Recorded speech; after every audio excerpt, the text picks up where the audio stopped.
Come on. Yeah. Come on. Late ill kid at OneYoungsta holding it down, bring that street geek and nerd soul. What is up, my people? Today, coming with another wonderful episode of Loungin. I'm so glad to have you here. I'm so glad you showing your sunshiny faces in this holiday season. Now, before we get started, to my left, I have the wonderful, the awesome, the amazing Lady Lisa. What's up? Hey, y'all. And a big shout out to Geek Fine Art behind me, the artist sponsored wall. Amazing stuff. Homie's super dope. Check him out on Instagram doing his thing. Dave Farrar, that's right. Geek Fine Art. So, it's been a while. It's been a while, right? It's been a minute. It's been a while. We ain't talked. It's nice to see you guys up in the chat starting to trickle in. It's good to see y'all sunshiny faces. I'm happy you're here with me. We got a couple things to get. I think we sprinkle up some easy stuff. Tee up some easy stuff for everybody. For those of y'all that might know about New Edition, amazing R&B group from back in the day. Classics. You know what I'm saying? Can you stand? You know who they are. Well, Johhny Gill got a new joint out. And along with Ralph Tresvant. Along with Ralph Tresvant. Yeah, they both in the video, both singing. But it's Johhny Gill's song. And you put me up on this. Tell me why you put me on this. Okay. What up, Muhammad? Nice to see you in the house. We're going to get on Mr. Nancy in a little bit. Yeah, give us time. Okay. Yeah, So, I mean, first, I watched it because it's Johhny Gill, and I have always loved Johhny Gill. True. And the lyrics of the song are fantastic. It's a song basically a message to a young lady who seems to not be totally confident in herself, and it's pretty much a message or a song to her saying you're perfect the way you are. I think you're beautiful. And what I really, really liked about it is that it was a chocolate sister. Yep. Beautiful chocolate natural sister with big beautiful hair. Not a weave to be seen. With a what I would say a traditionally black body. Let's just you know what I mean? She wasn't all, rail down. Thin. She had hips and everything. So she was dips and all that. She was a beautiful sister. And so, I know a lot of you are aware of when we watch these videos, oftentimes we have very racially ambiguous or, True. a lot of just light-skinned sisters in videos, and dark-skinned sisters are not as, represented. Or celebrated. Exactly. And so it was great to see that in this video. However. When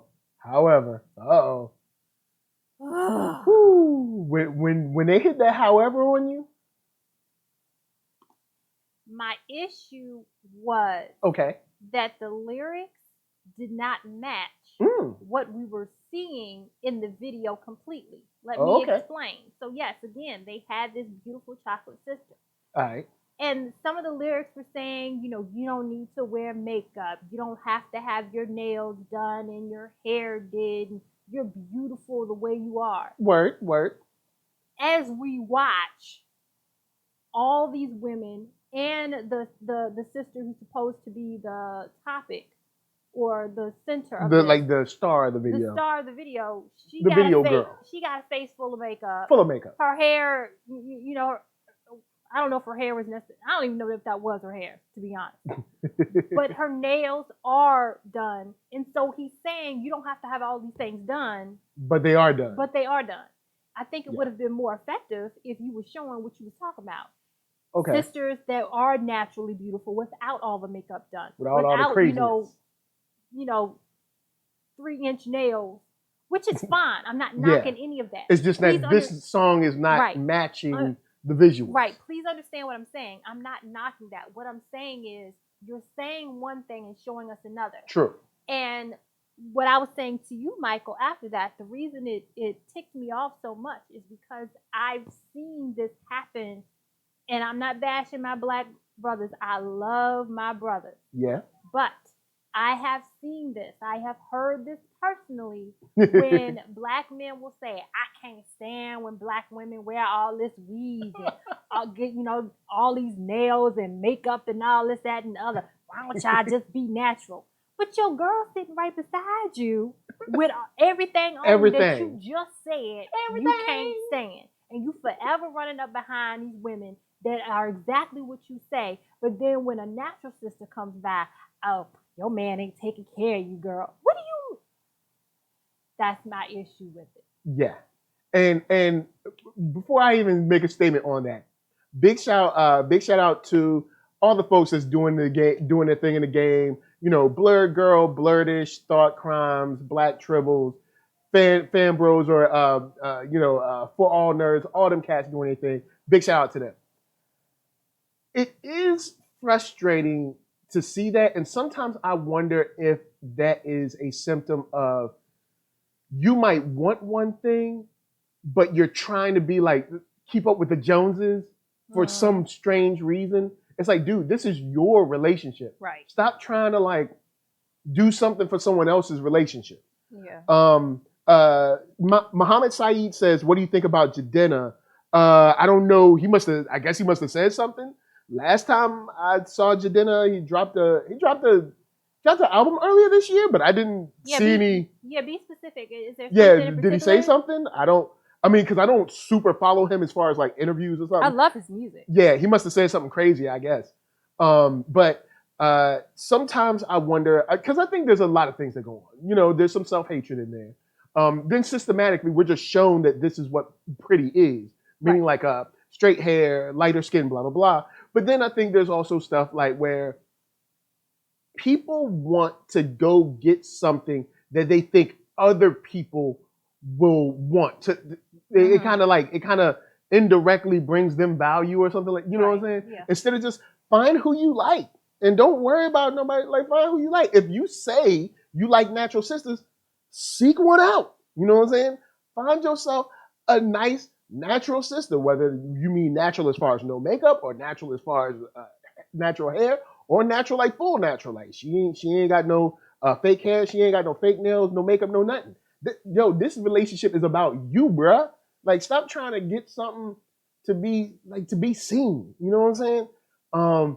But with this video specifically, the reason the reason that it kind of seemed off to me is that she was shown as being kind of like, like this girl. She's just normal. She's just chilling. She's not doing all this frilly extra stuff. But then at the end of the video, she had butt naked. Oh my God. On the floor while they singing to her. It was, I think it didn't come off right. And then the video looked kind of cheap for Johhny Gill. I'm like, Johhny Gill, like, yo, Johhny Gill, holla at your boy. I'll shoot your video, make that joint look strum tight, and you won't have to worry about this mess, because your video was looking, the audio sync was off. How's the audio sync off on a Johhny Gill video? Like, man, they got his sync off like I don't know, the Dream or something. No, I ain't gonna mess with Dream. Dream has written some hits, yo. And you're right. The way they had her, and I brought this up. We talked about this. The way they had her crawling on the floor. It was weird. It was uncomfortable.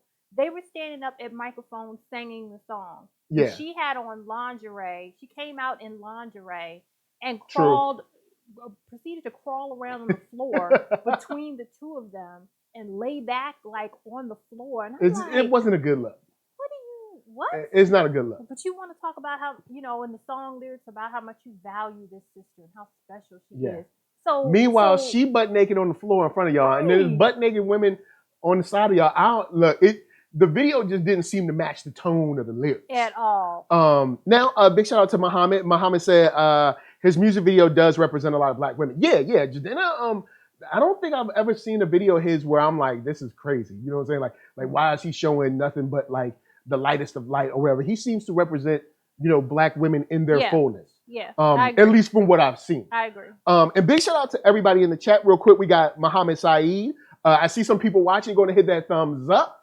If you hit that thumbs down, I'm gonna send stars after you. And the reason I'm gonna send stars after you is because our next story is about a TV show on Stars, American Gods. And American Gods, awesome show. I've enjoyed it. The first season got me in, but the second season really hit hard because of the inclusion or the expansion of the role from Orlando Jones's Mr. Nancy.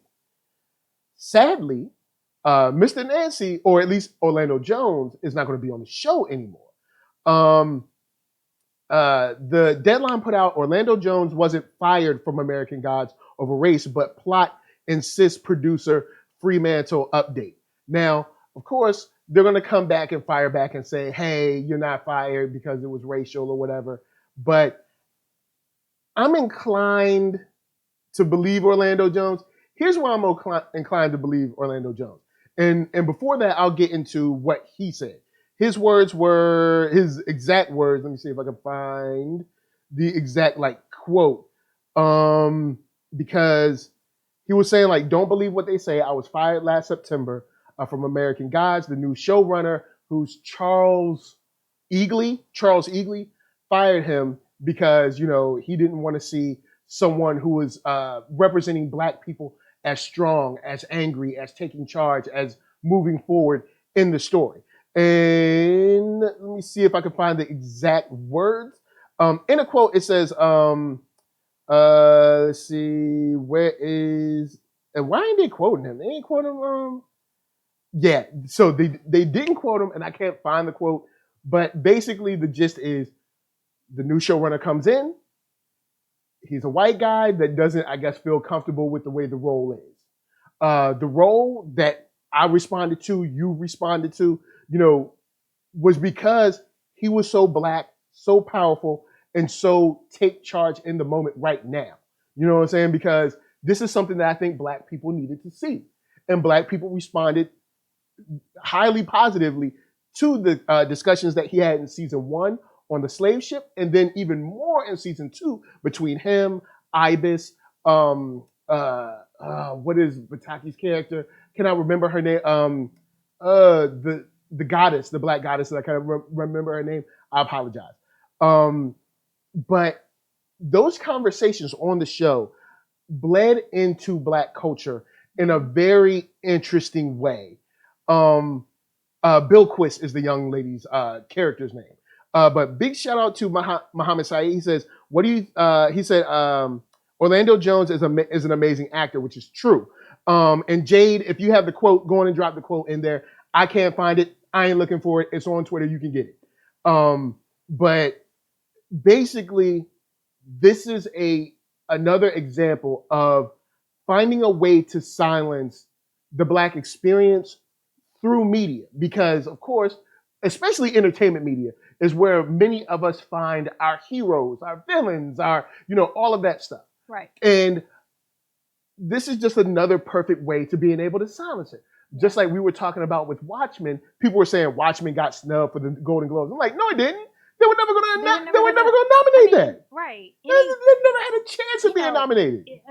For anyone to expect, given the storyline, giving the boldness of the story, of what they were dealing with, and how they and the finales tonight, and how they presented everything, and they presented these things in a very matter-of-fact way, not humming and hawing, not romanticizing, very in your face. They will never go get Watchmen is not getting nominated for nothing. Come on, but y'all. That doesn't mean that we have to.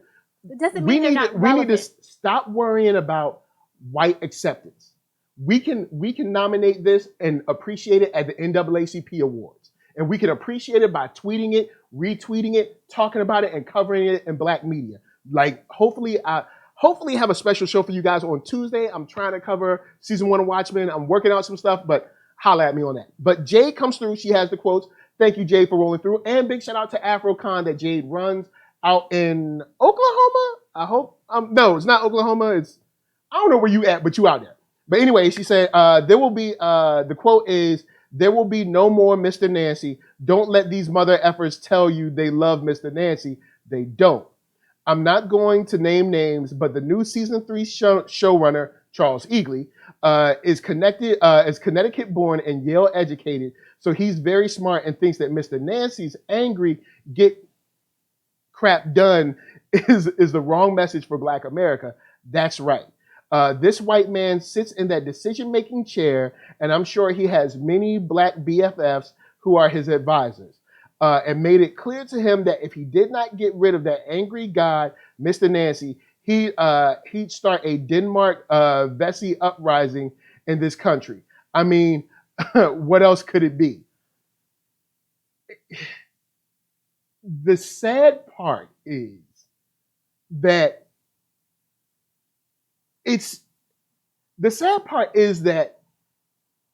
Mr. Nancy is what Black America needs, and they know that. Yeah. And that's why they're shutting it down. Right. They saw Omaha, Nebraska. I'm sorry. Hey, that's right, baby girl. Omaha, Nebraska. You get your Nebraska on. The House of Afros, the Capes and Curls. They know these messages are what Black America needs. Right. To mobilize. Stuff like House of X. Stuff like Powers X. The only thing that's weird is, strangely, in many cases, Black people aren't telling these stories. Yeah. For instance, with Watchmen, when they announced Watchmen, I was like, I don't care. I've seen the movie. I've seen the movie 2, 3, 4 times or something like that. I don't need to see a show. There's no other story for them to tell. Oh, was I wrong? When they casted Regina King, I was like, oh, hold up. Regina King don't pick nothing whack. Like, whether you like her or not, you've never seen her pick just a doo-doo project. You know what I'm saying? You've never seen Regina King in no slop. You know what I'm saying? True. So when they cast her, I was like, oh, hold up. Let me see what this is going to be about. And that first episode, even the most recent episode last week, serious. These shows might be the most important shows for Black people this year. And I think it's stuff like this that shows that white leadership, white media, all that stuff, they see it. They know it. They have algorithms. They check in Twitter. They know. And they're like, yo, look, it's time to shut this down. Yeah. They've had enough. Big shout out to Muhammad Saeed, said Watchmen, Tulsa connection. Oh yeah, that's probably why I was thinking of Oklahoma. But yeah, so I hope that, we'll see Orlando Jones maybe produce or create his own thing, because dude is killing it and is crazy talented. Dude's been dope for a long time. You can even peep Jason Weaver's interview on the Netflix joint. It's on YouTube, but he talks about how Orlando Jones put him up on game way back on, I think it was Drumline. So stuff like that, Orlando Jones has been holding it down kind of behind the scenes and on screen for a while. And to see this representation get taken down, I'm gonna be for real. I'm not really that interested for season 3 now. Like, I don't know if I'm gonna stick around. Like, seriously. Especially if they come with some weak-willed, because remember, Ibis was more of the mind. He was the Black guy, more of the mind of like, look, let's just go along to get along. Like, I don't really want to get into no stuff. But we did see at the end of the season where it seemed like they were sort of aligning a little bit. Him, Bill Quist, Mr. Nancy. So if they come weak this season, I'm going to call it out, and I might not follow the show. Big shout out to Jade. She says, Mr. Nancy made the show. Season 1, episode 2, and Mr. Nancy on that slave ship is what made people sit up and pay attention to the show. Very true. I know you had to say something. Sorry. No, I said it'll be interesting to see what they focus on in terms of the storyline. Are they going to totally shift the storyline so that they don't deal with anything that Mr. Nancy was really talking about? Because he had a very strong opinion, a very strong stance. So are they just going to totally go away from that? It'll be interesting to see what it is they're really trying to do. Forget what they're saying they're trying to do. It'll be interesting to see what it is they're trying to do by taking Mr. Nancy out of it. Yeah. Where does the whole storyline go from here? Yeah. And in the Deadline article where they fire back saying like, hey, Orlando Jones wasn't fired, and it wasn't over race, but the plot. The quote from there says, The storylines of American Gods have continually shifted and evolved to reflect the complex mythology of the source material, says spokesperson for the company of Deadline. Of the company to Deadline. Mr. Jones's opinion was not picked up because Mr. Nancy, among characters, is not featured in the portion of the book we are focusing on within season 3. Now here's where I gotta call BS. I don't mind that being true, except for the fact that you have already strayed from the book in so many ways. Even in season 1, before season 2 started to get extremely revolutionary. So it's okay to stray from the story when you have the Norse gods, when you have the white gods that are just chilling and hanging out. It's cool to stray from the story. It's fine to embellish and sprinkle here and there. But the second your black butt get out of line, all of a sudden, well, we've got to adhere to the book. Yeah. You just, it's the book. I ain't trying to hear that. I ain't trying to hear all that. Y'all wanted to minimize his role because of what happened in season 2 and the response it got, and use the book as your justification for doing so. Ellis 3520 3520. What up, Ellis? Nice to see you. Big shout out says he was the best person on the show. Season 2 was already a little weaker. Than season 1. Yeah, he's the one. He essentially made season 2 pop. Like, let's be for real. He's the one that made season 2 what it was. And I don't even know if I'm like interested like that. I don't know. I really don't know. Muhammad comes through, says Mr. Nancy makes American Gods interesting. Neil Gaiman is disappointed. Yeah, because see, that's another thing. Neil Gaiman isn't like in charge because it's a show based on his work, but it's not his show. Yeah. You know what I'm saying? But we'll see. We'll continue with that and see where it goes from here. I'm going to cover this hopefully a little bit later with Solar Gray to do a really, really deep dive with it. Mm-hmm. But I did want to remark upon it because you watched the show a little bit with me. And just this, along with Watchmen, really shows the more revolutionary nature in our entertainment media from different sides and how they're being silenced. Mm-hmm. Because, the Golden Globes, they're like, yo, if we award this show, then other people will be inclined to make works like this. Right. And we ain't trying to have that. Right. But yeah, so we'll see where this goes from here.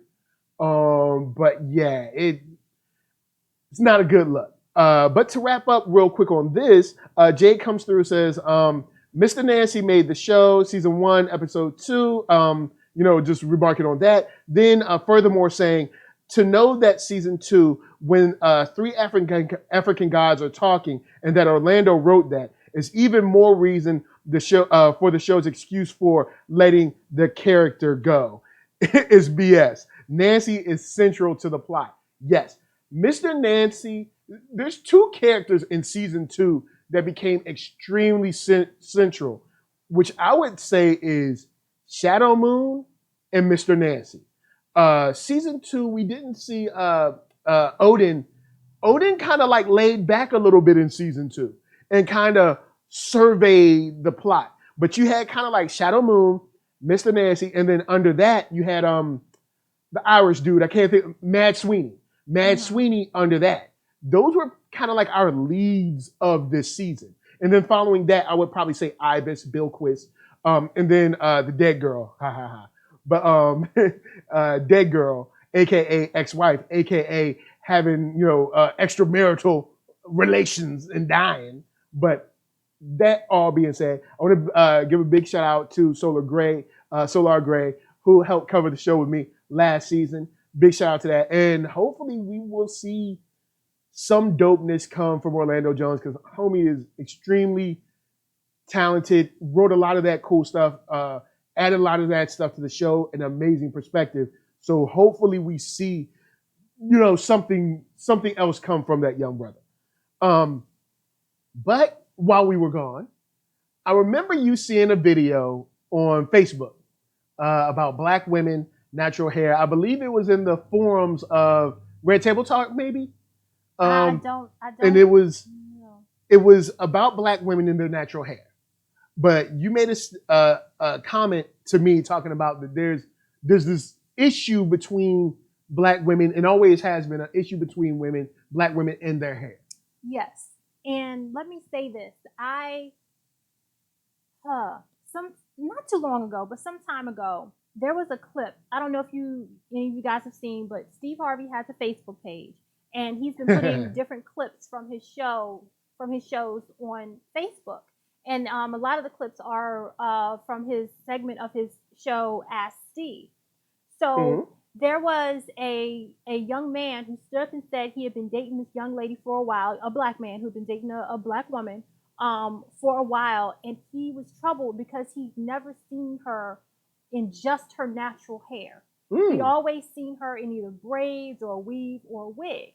So his question to Steve was, should he be concerned with the fact that he's never seen her in her natural hair? And I think he said he talked to her about it, and she had no plans of letting him see that. Right. So he had asked Steve, should he be concerned? And Steve thought the question was ridiculous. He was like, what difference does it make? And women like to change it up, and that's a great thing, and da da da da da. And I took issue with that. Okay. Because my thing is, what we not gonna do is pretend that this isn't a black woman issue. And I commented on this on Facebook, and I had black women acting like I said the N-word. Ooh.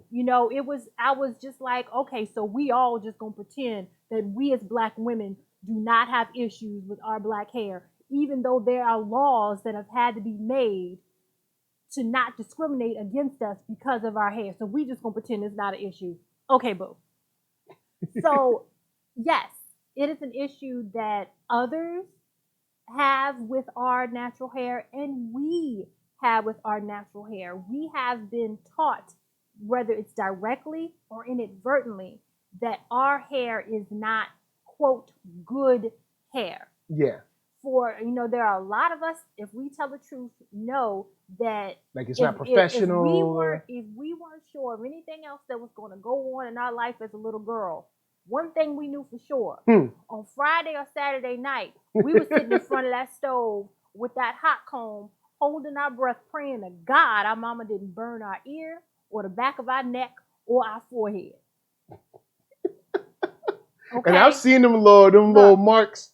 You get that little burn mark on your head. Look, you ain't lived life until you done got burnt on the back of your head or the back of your neck with a hot comb fresh off the stove. Hear me what I say. Whoo. And I remember, even as a little boy, I remember with my cousins and stuff like that, and even with my sister, hearing that sizzle. Oh my God. Like oh my God.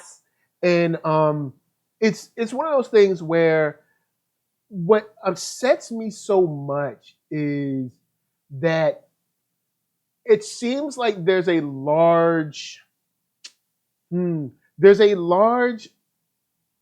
part of our community that doesn't even want to have the conversation. They don't. I think that's what upsets me the most is not that whether you want to wear weave or whether you want to be natural, or you want to wear braids all the time, or you want to wear wigs. The conversation can't even happen. Right.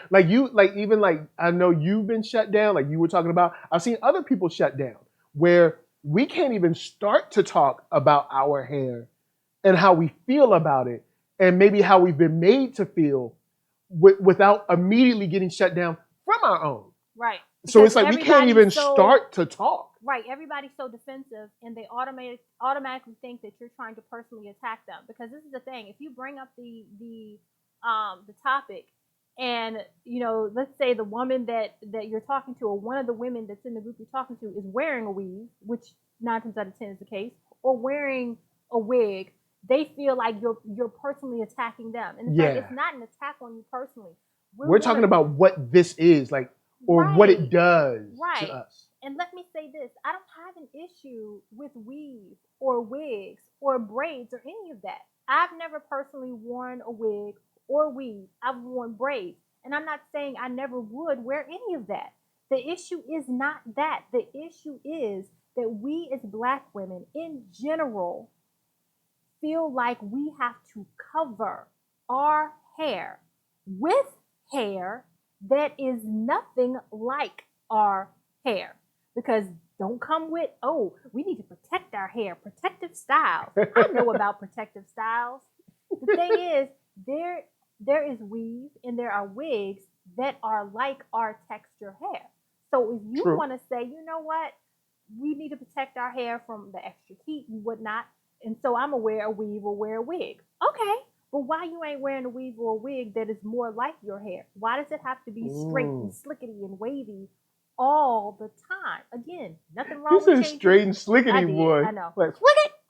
It's nothing wrong with that. Change it up. It's fantastic. My issue is you, in general, never want to wear your hair or wear weave or wigs that are like your texture hair. So you are trying to completely erase what your hair is. Every time I turn on the TV, Lord, and see a group of women, it would be nice. It would be nice to see. It's like, and I'll say this, and not, of course, not being a black woman, but having many black women in my life, seeing a few here and there, it would be nice to see natural hair that isn't always like this, like the loosest of like biracial curls. Right.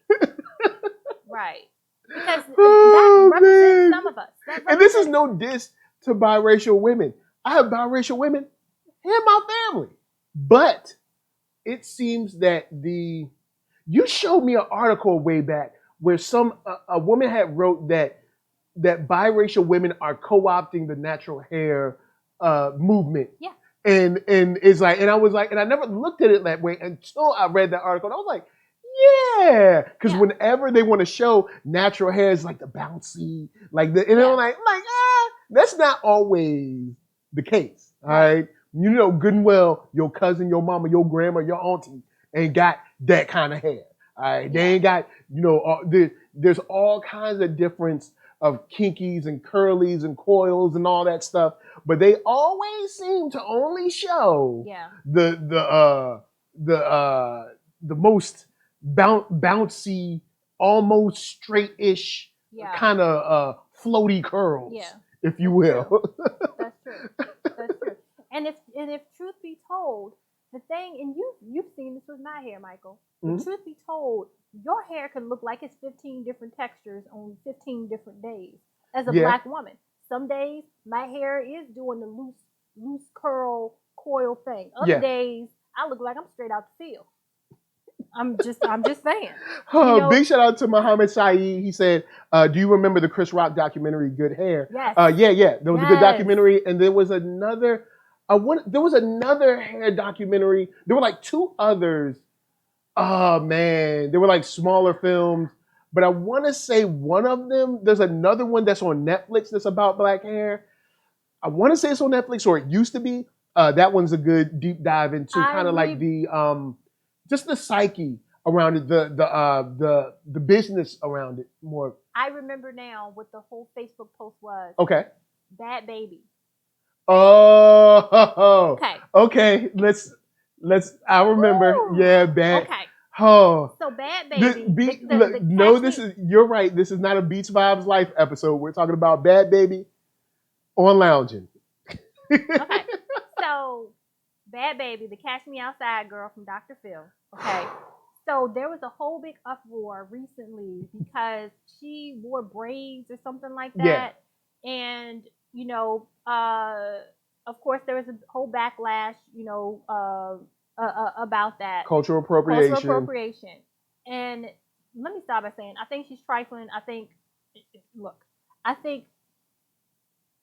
she whack. All right, she whack. She's trifling. And the whole fact that she became a celebrity and her mother allowed her to become a celebrity because she was a minor when she came on Dr. Phil and was acting a monkey donkey fool. Yeah. And the fact that her mother allowed her to pursue this, given her, you know, shenanigans, I blame mom. Yeah. The only reason she's been allowed to live is because she's white. But we can skip all that. Okay. Her response. Skipping all that. Her response was something to the effect of, black women don't even want to rock this hair, but y'all mad at me. And the thing is, despite how much I don't like her, did she lie? And we talked about this. Bad Baby's response, I will give her about 70% of a point. She misses the historical context of Black women and their relationship to their appearance, their bodies, and their hair inside of a white society that tells them that everything about them should be either repressed, suppressed, policed, or removed and replaced with something that is whiter. So does she have a bit of a point? Yes. A bit. We just talked about this. I know. Including her in the conversation. I'm just saying. But then when she gets included in the conversation, she only has a bit because of a point.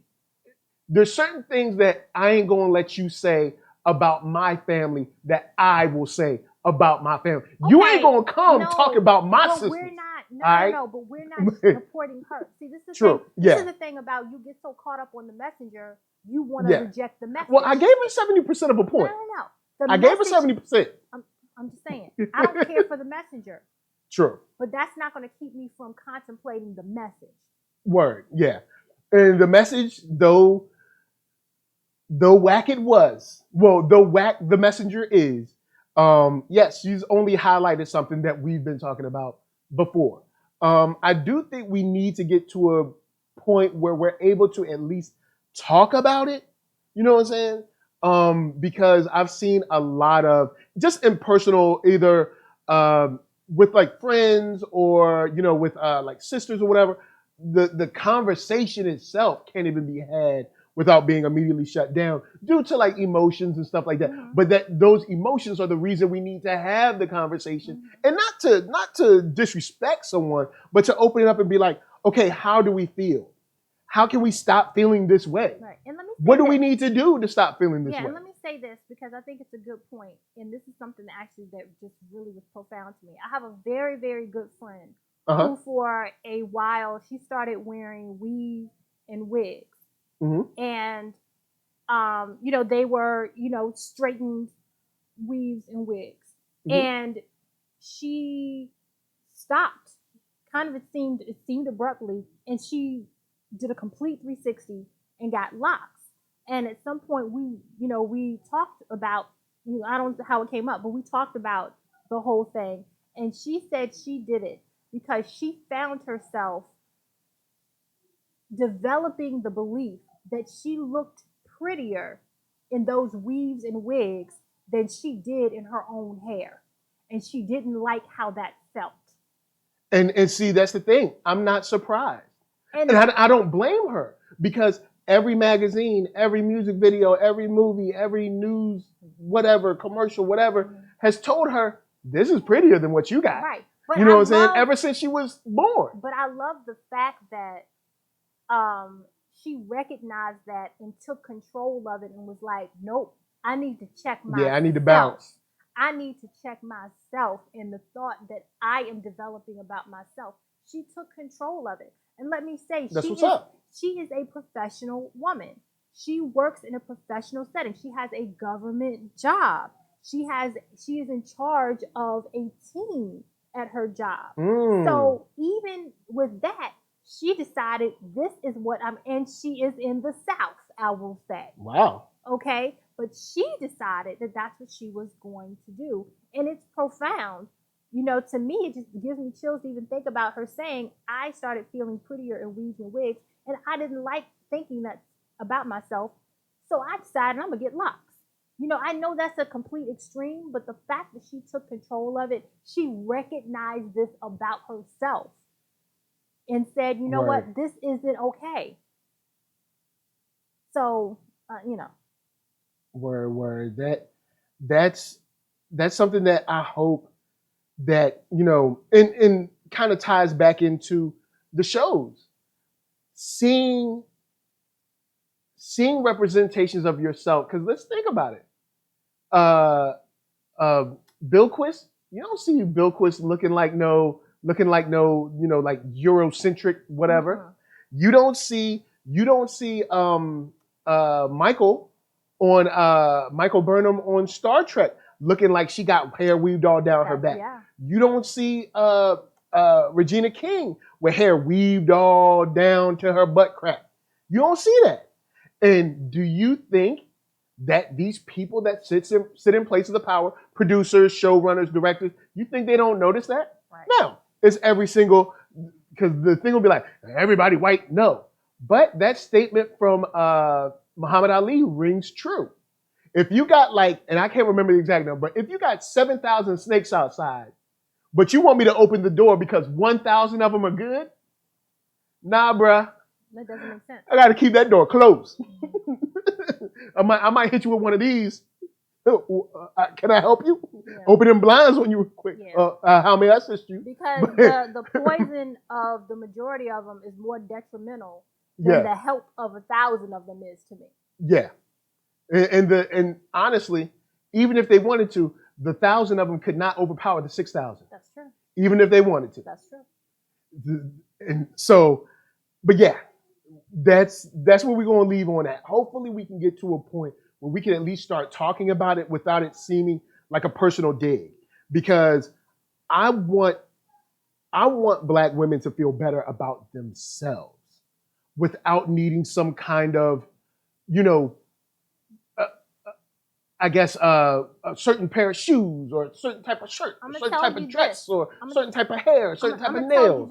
I want them to feel better about themselves in general. Yes, and I'm gonna tell you this: we need more support from our Black men, and I don't mean mouthpieces, because we just talked about this a minute ago with the whole Johhny Gill song. Mouthpiece. We need to show it as well. To show it. Don't talk about, oh yeah, I support y'all, your natural hair, but then what the women I see you with is the women I see you with is not at all representative of that at all. You know what I mean? So I think if we had, and not to say it's not getting there, because we can definitely see the difference, in terms of that. In, even looking at our new Miss Universe, Miss USA, True, Miss America. I don't know if you all don't know, but they are all Black women. Yeah. Okay. And all different shades as too. of right now, 2019. Miss Universe, Miss America, Miss USA, and Miss Teen USA. Oh yeah, are all Black women. Okay. So it's stuff like that it leads me on the hope side of us being able to start having this conversation about like, okay, why do we feel like this? Can we stop feeling like this? What is our path to stop feeling like this? You know what I'm saying?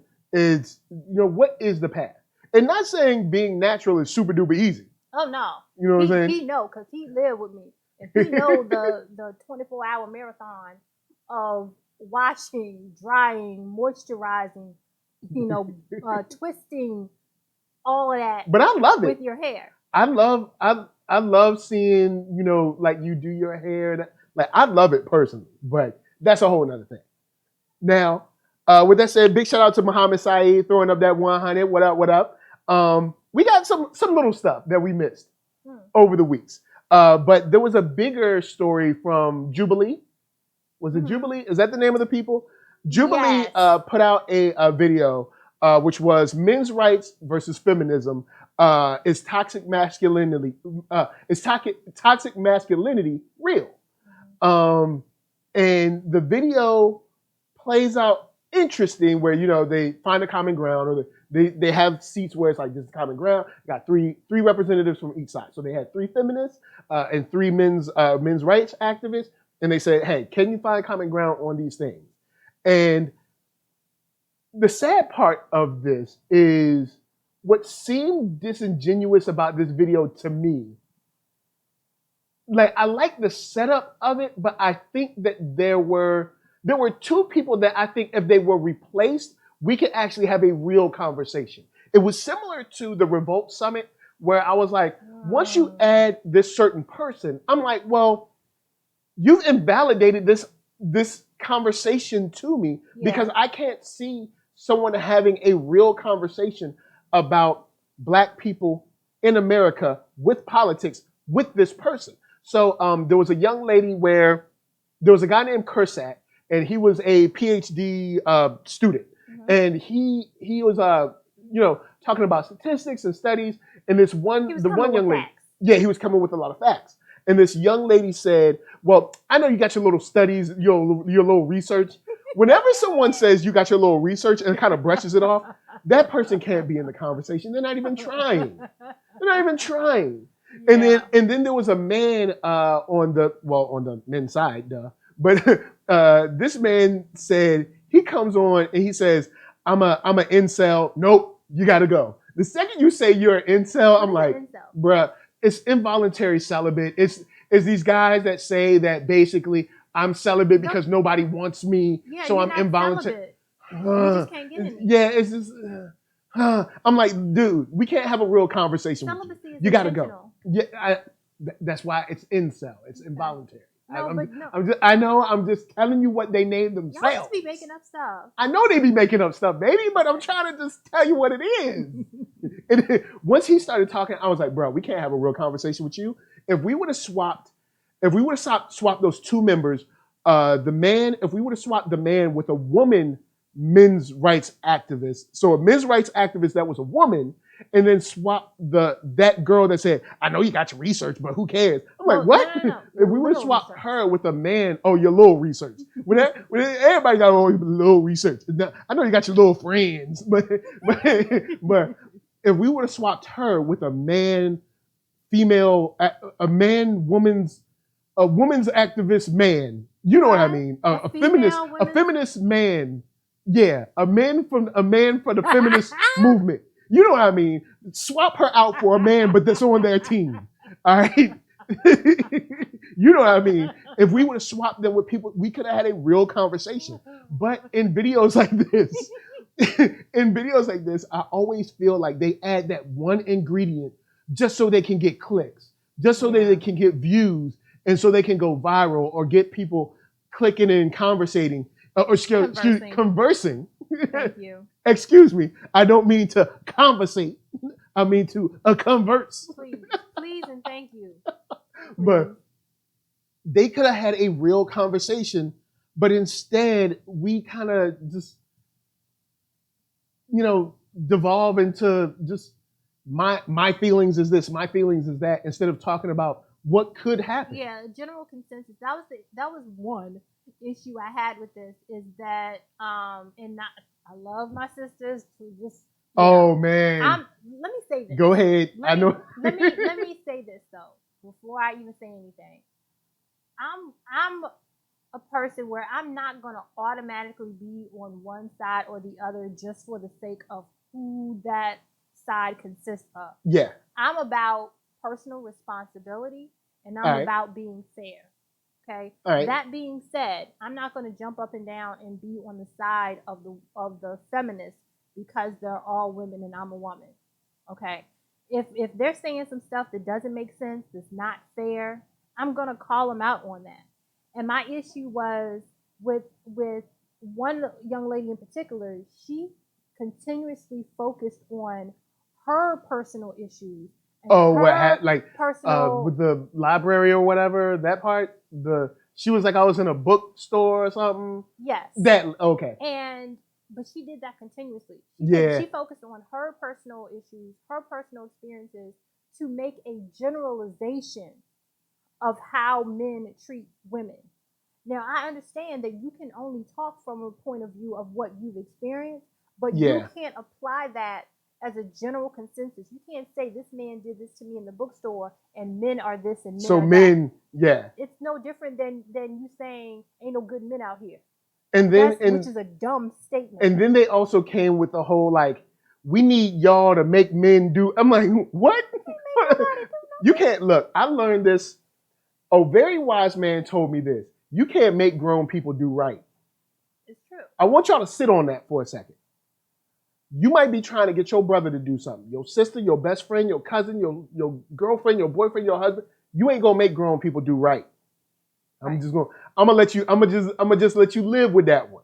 Because that's like me saying, hey Lisa, I don't like when women do this. Go make them do this.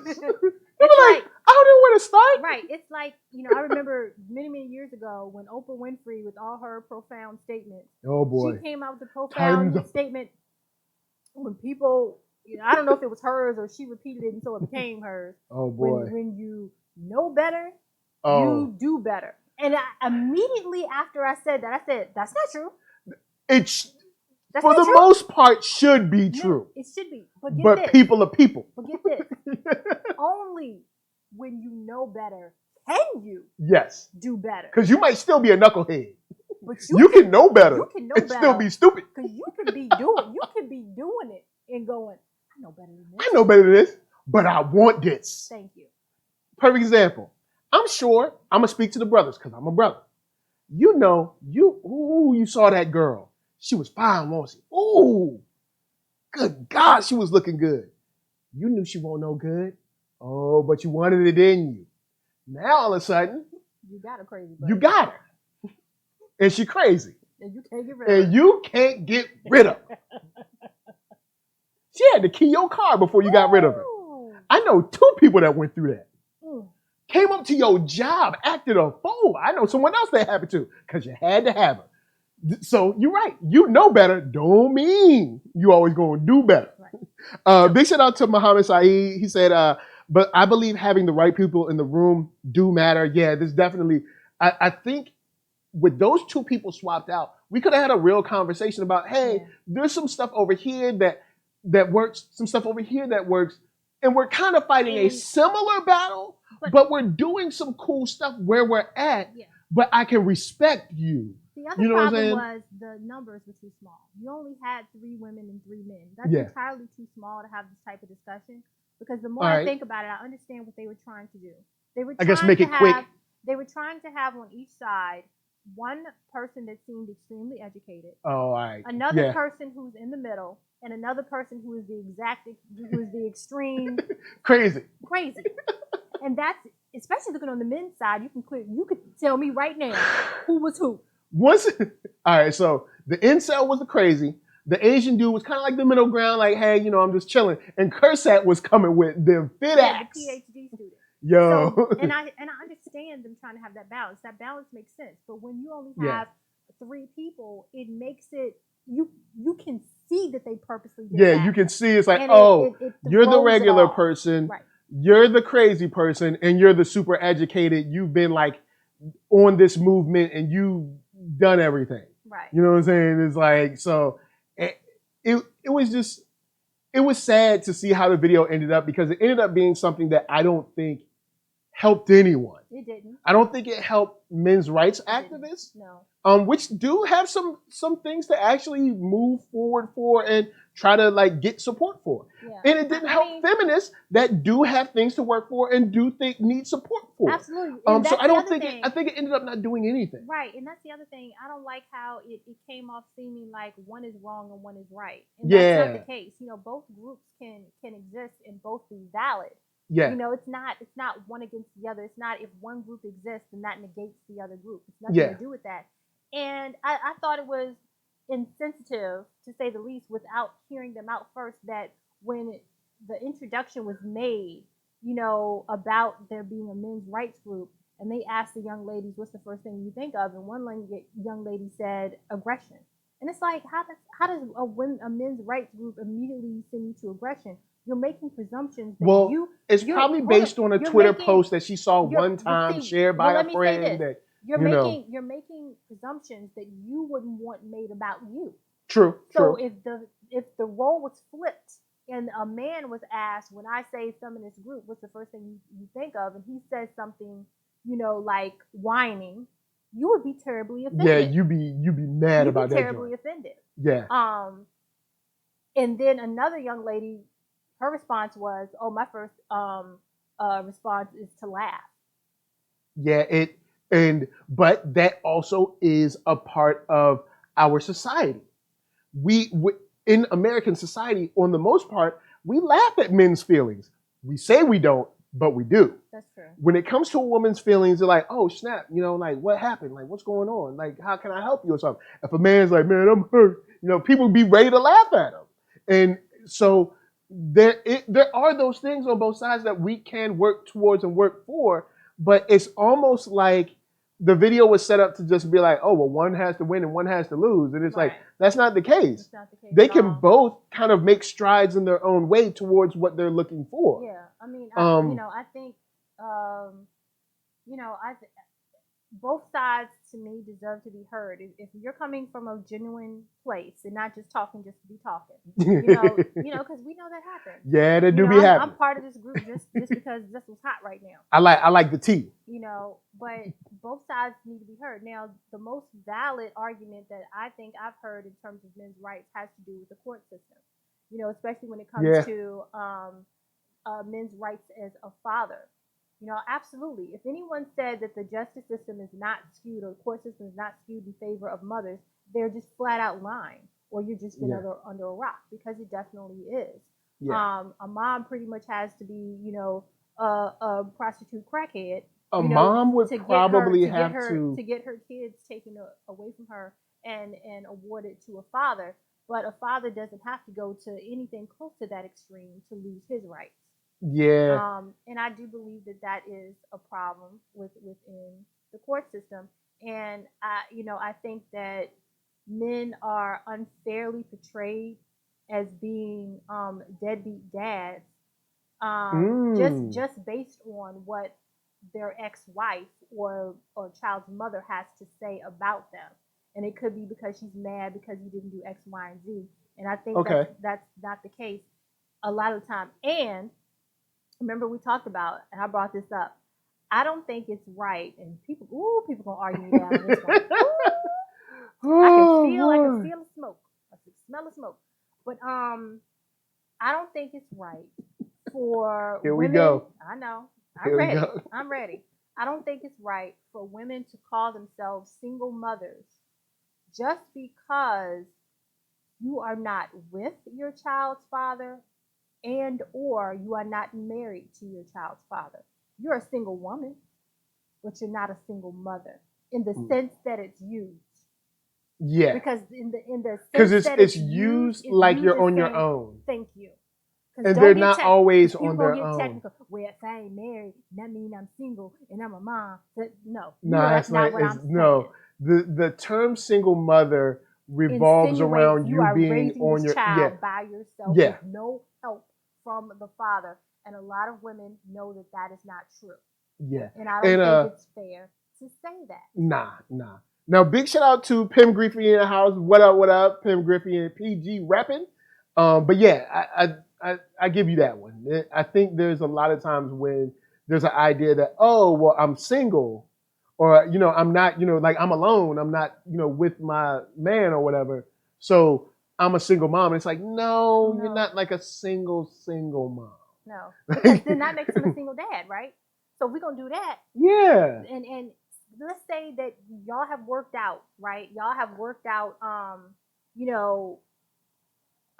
when the child is going to be with you and blah, blah, blah.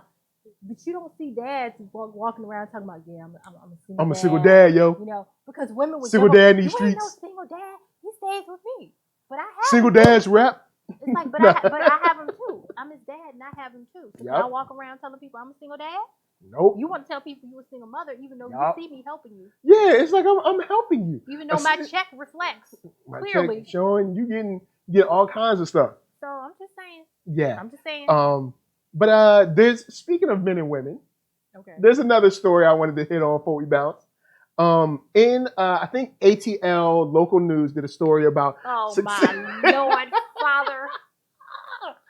Successful women. We might as well end on something fun. Successful women are unhappy that they have to. Hold on, let me say it. Can I say it? You can say it. Date down. Date down. Dating down. I love how the dude is like dating down. Like, when he turned into Sammy Davis Jr. Date down. Sure, boy. All right, check it.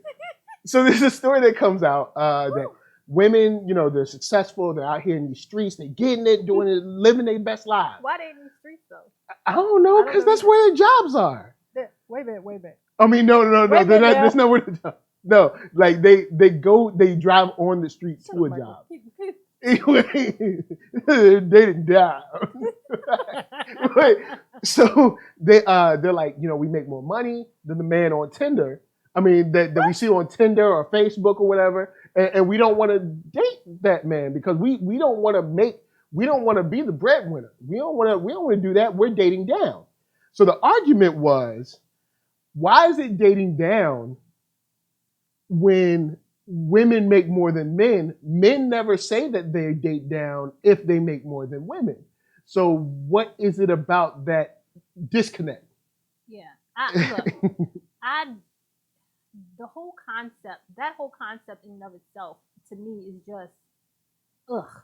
I can't even put it into words. To say you're dating down because like they're beneath you. Yeah. And like finances is the only thing that makes a person valuable. Well, because they're like, oh, I'm above you because I make more money than you. Well, what if you're not more educated than me? Or what if you're not kinder than me? What if you're not, there's tons of things that make a person a person.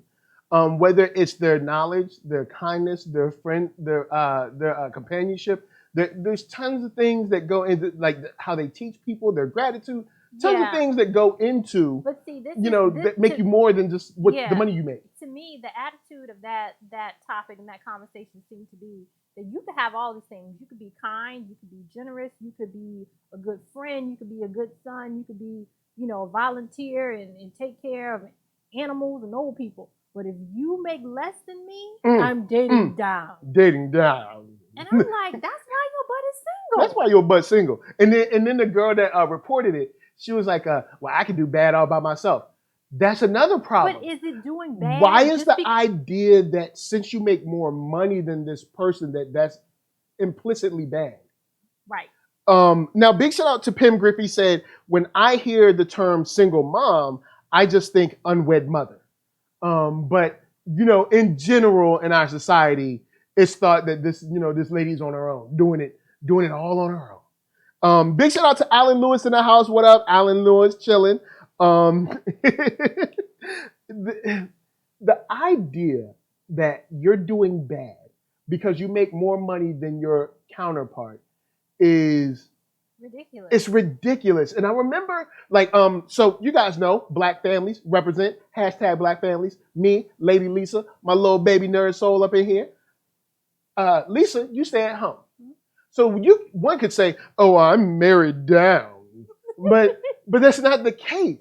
Because, and I've seen this argument, strangely, between working moms and stay-at-home moms. And the idea is like staying at home doesn't do anything. Like, you don't do anything, you don't have a job. And I was like, well, that's not the case. Because if we're going to put a dollar amount, if we're going to put a value on this, we already know that childcare can be more expensive than your rent. So let's say a mom stays at home. Well, immediately you're already bringing in $2,000 into the house, or maybe more, because you are the childcare provider. But are you only watching the child? No. You're also cooking for the child. Well, might as well add some more money. I don't know how much a child chef costs. A short order cook costs. But let's go in and add, for the course of a month, another $500. So this woman is already bringing in $2,500 in. Well, guess what? You got to do more than that, because if something happens, you got to take them to the hospital. Give them a Band-Aid, some first aid. Well, if you're going to do CPR and all that stuff, guess what? You got to pay for that. All that stuff comes in. So this stuff racks up. Also, baths, you got to teach them something. You got to numbers and letters and reading lower books and stuff. All that stuff counts together. So really, a stay-at-home mom, if you want to kind of like transcribe it or transcode it into dollars or whatever you want to call it, you could be saying a stay-at-home mom brings in about 5 G's a month, 4 to 5 G's. After you teach the kid, you take them to the you take them to the park, you cook food for them, you wash them, bathe them, clothe them, do all these things. So this argument of, especially because I've seen it a lot, and I didn't know about it until only a couple of years ago when I was with a cousin's girl, that there was this kind of like, I guess, friction between stay-at-home moms and work moms. And it's almost like stay-at-home moms don't provide any value. And I'm like, that's not the case. At all. That's not the case. And then also, I'd add even more money. Yeah, I'd have that joint up to about $5,000 or $6,000. Want to know why? Because trust. You can trust your husband or your wife. Can you trust KinderCare? Can you trust whatever? Hey, don't name names. All right, we ain't gonna name names. I'm just saying, can you trust these? We always on the internet seeing some kid at some daycare done got beat up, or they got cut or stabbed or hurt or something, broken limb or something, and they supposed to, your own job is supposed to be watching this kid. Yeah. Why they leg broke? Why they got beat up? Why they done pulled the hair out of the child? Why they done did this to the child, did that? Ain't you supposed to be watching them? So yes, stay-at-home mothers provide immense value in the home. So I don't even know where that comes from. Yeah, so the issue of dating down, and the issue, you kind of went on a tangent with that, but it kind of goes along. It's the flip side of if you were to say dating down. But, I'm sorry. I think a lot of women, you're by yourself because you are buying into this, whoever I date has to make more money than I do. No. Should he be making money?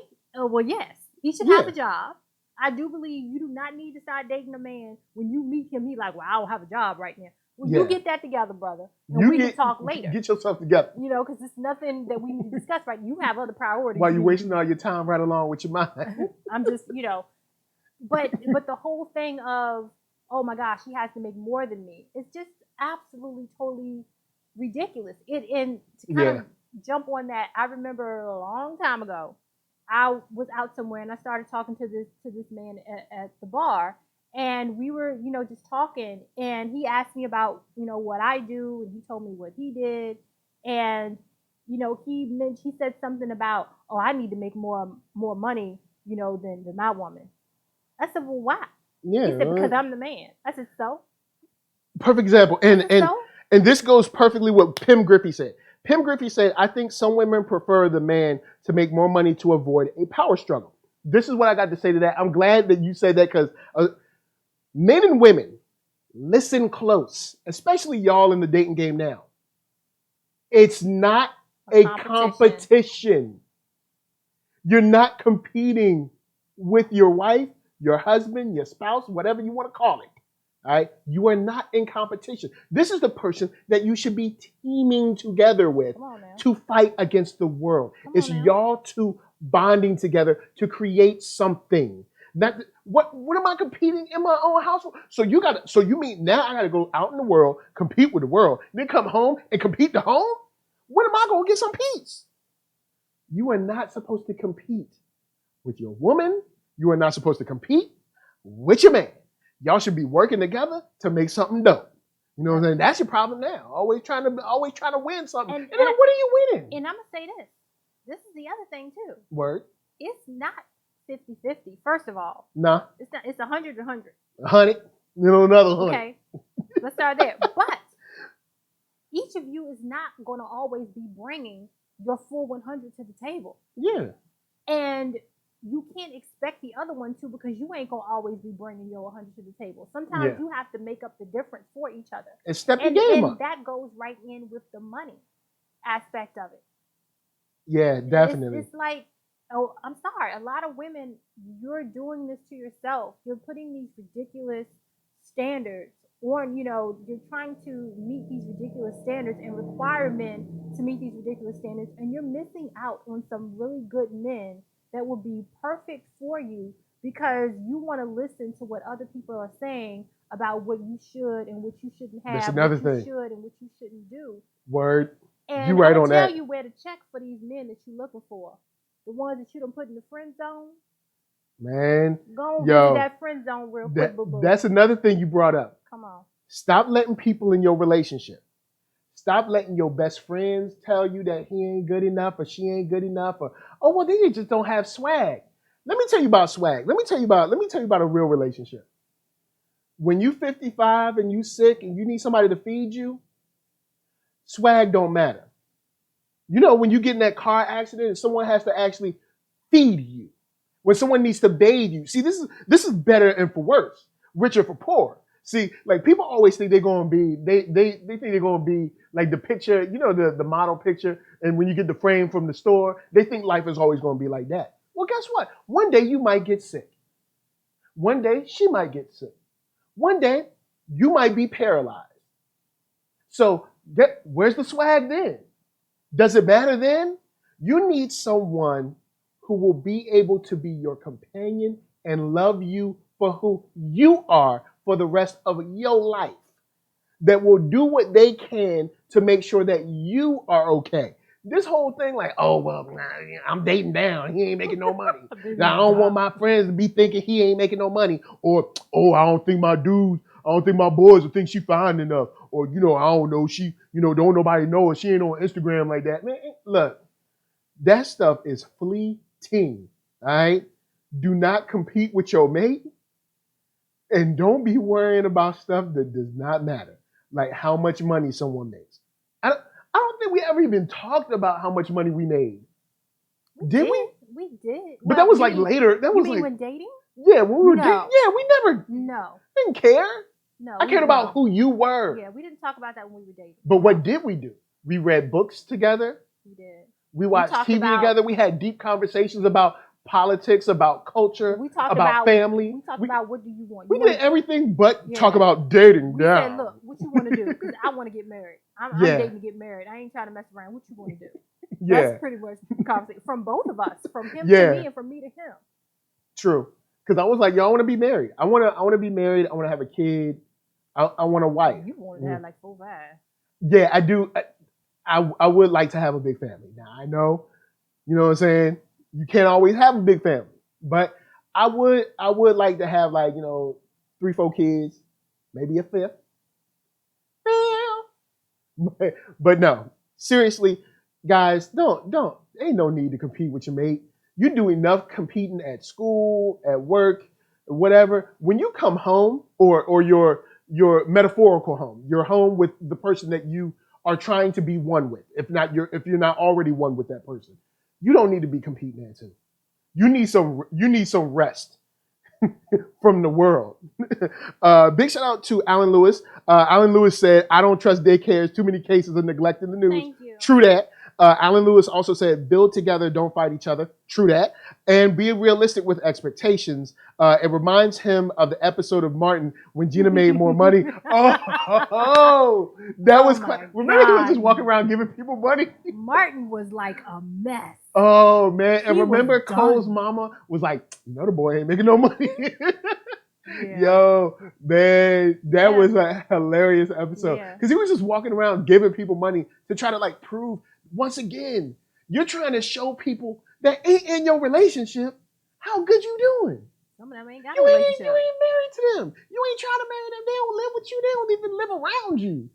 But you want to impress them for what? I need to impress 2 people most importantly. Lisa, Lil Mike, NERDSoulite. That's it.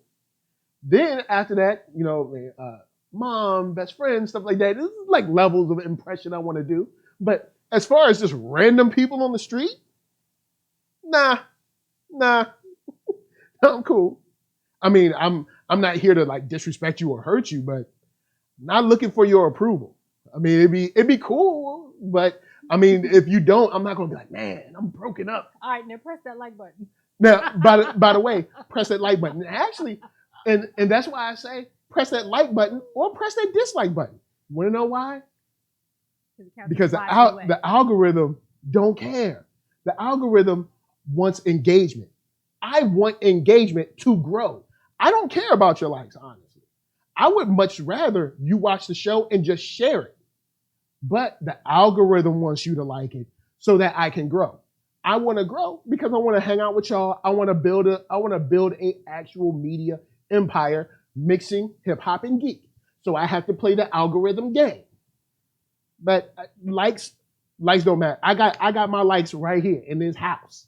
And then hanging out with y'all is just icing on the cake.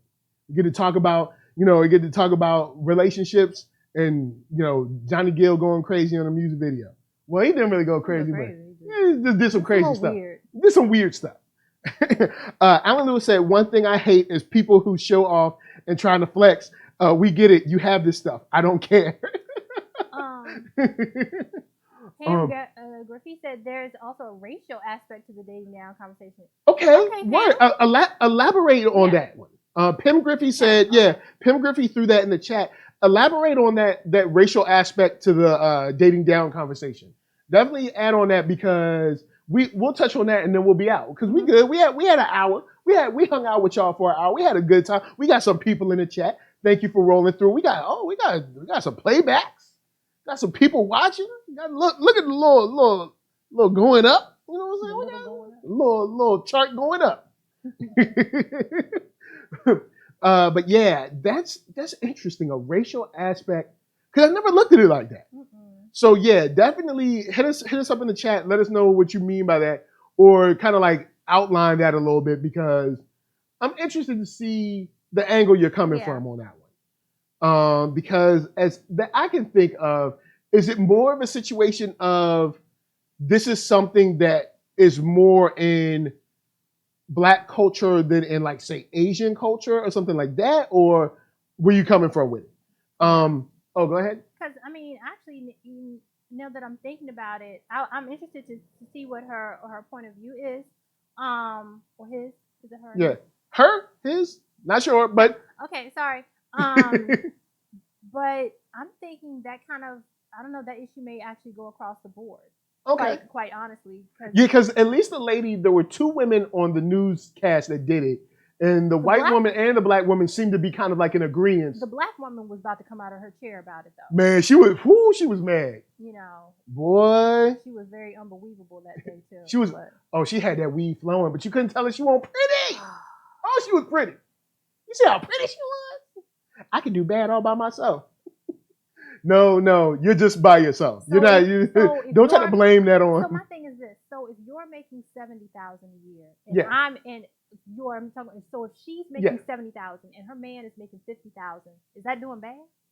Yeah, that sound like me together. Y'all balling. Y'all got a 6-figure income. Yeah, it sound like y'all good. Like what you hating for? So it's a $20,000 discrepancy. Is that really gonna affect your life? Yeah. And how far is dating down? So is it like 70 to 50? Or are we saying like 70 to 60? Like how far is dating down for you?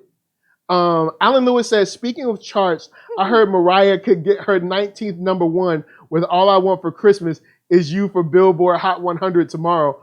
First in 11 years. Wow. Mariah, never better. Shout out to Pim Griffey said, go ahead. The question is though, Alan, can she move her own limbs on stage?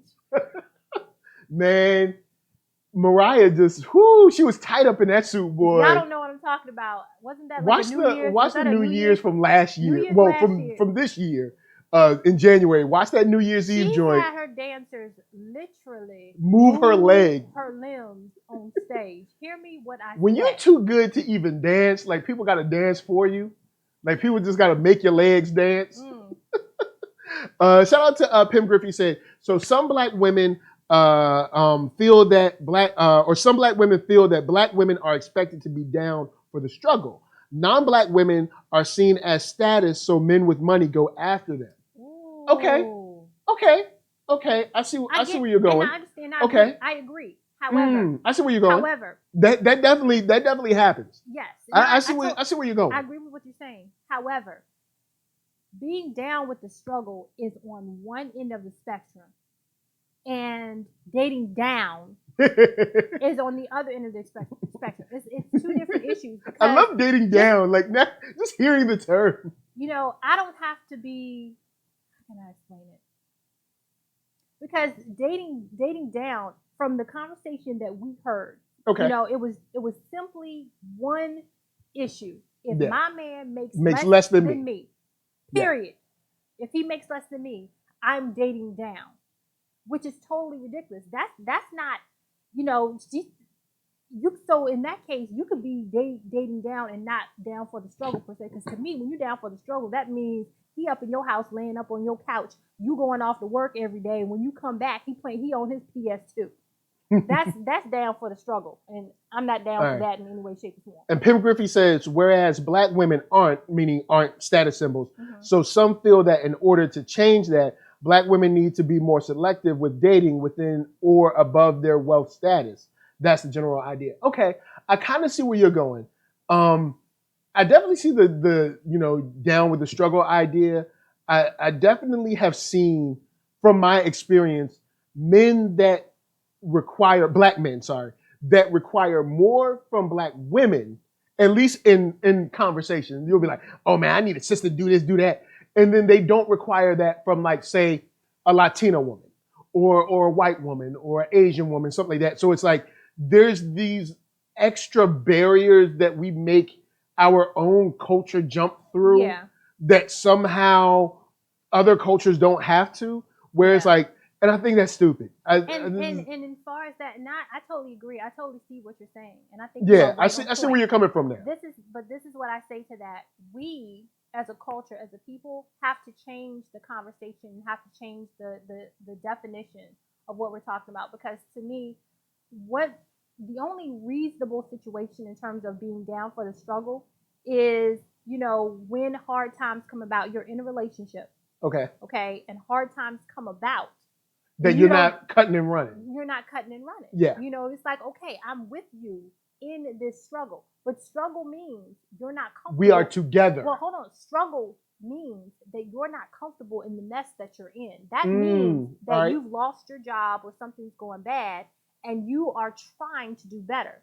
That's a struggle. When you wallowing in it, there's no struggle. You just laying there. That's not a struggle. When you wallowing in it, just hanging out all day. Struggle means you're trying to get in somewhere or come out of something. Yeah. That's what a struggle is. You're trying to go up or you're trying to go down. That's a struggle. So it's okay to be down for the struggle in terms of that. If we're struggling. If we're struggling together. But if I'm struggling. Right. The effort, and you kicking it. Right. The effort has to be made, in that case, what we're talking about, he has to be making an effort to do better. Yeah. And so there's a struggle. And you're like, you know what? I'm going to go through this struggle with him. Okay, that's cool. It's not cool when it's a case of we just met and he rolling up on me in my car as he's walking with no job. Remember, what was that on like that court show? It said she met him at the bus stop. Look, all right, look. Now, okay. It's nothing wrong with a brother who don't have a car. You heading to work doing what you got to do. Yeah. But anyway. If you a brother at the bus stop, ain't nothing wrong with a brother at the bus stop, got your tap card, hop on the train, whatever, got to do what you got to do. But if you at the bus stop and you ain't going to no job, it's in the middle. All right, I got a question. And this is not talking about entrepreneurial brothers. I'm talking about it's 2 p.m. and you ain't got nothing specific to do. Like, where you going? On a weekday. On a weekday. But anyway. It's Tuesday. It's Tuesday about 2 p.m. And you just at the bus stop. So, in terms of that being a struggle. And then the other part of that is for us to say, okay, we need to make up for what is thought that we have to do by saying, okay, I need to find someone who is wealthier. To me, that's letting someone else control our own narrative. Now, if you feel like, as a Black woman, you want to find, that's what's important to you is to find someone who's wealthy. That in and of itself, there's nothing wrong with that. I don't think anyone should be ashamed for that. You want what you want. Yeah. But for that to be the deciding factor, that's an issue. Like, say if you meet someone and they're not wealthy, but this is the perfect type of person you would want to be with, like y'all click, y'all, y'all vibe on so many levels, but you're like, but he's not wealthy, too bad. Like that's a problem. And you know what? That's your choice too. But don't sit around talking about I can't find a man. Yeah. I'm not here for it. It's like you found a man. Yeah, because found a man who's perfectly fine. Just say I can't find a wealthy man. Oh, boy, I can't, Like you found a man who was perfectly fine. Yeah. He was just an electrician. But Pam, I am with you. I understand exactly what you're saying. That's a whole other. But I see where you're coming from with that. That status symbol thing is definitely real. It's definitely real. That's why sadly real, but it's real. That's why it brings me joy when I see Black athletes, Black actors, or whomever, and you see a nice, Black sister right beside them when they make it. She's still there, or he's gotten him a Black sister after he's made it, because oftentimes we see that I made it, so I gotta switch it up. And then they be the main ones talking about some Black power. Like, if you don't get, you know what? I'm gonna leave that alone. I ain't gonna mess with that.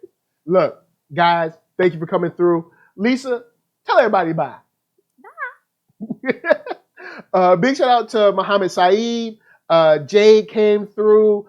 We had Alan Lewis in the house. Big shout out to Pim Griffey. Big shout out to what's his name? Keith Cooper. Usually rolls through. Big shout out to Little Miss Chocolate. Big shout out to VV. Usually slides through and hollers at you.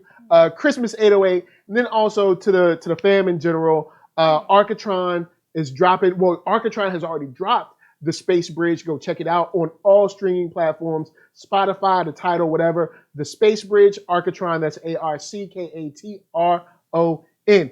And of course, behind me, the artist sponsored wall, Geek Fine Art. Check him out on Instagram. And myself, NERDSoul. That's right. Facebook, Instagram, Twitter, TikTok, and Spotify if you want to hear them jams.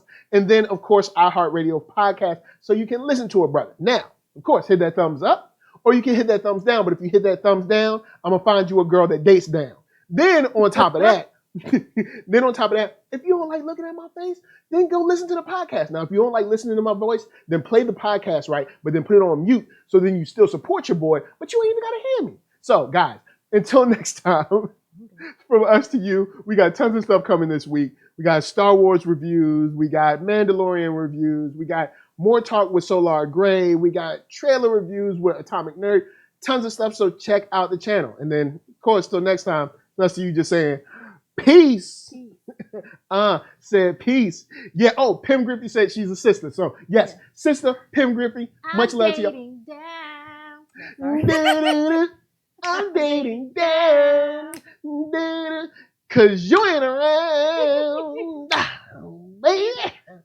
My whole finances upside down. Money don't come easy. Ooh, please believe me. I don't know. It's just dating down. Dating down. Oh, man. We love y'all. Peace out.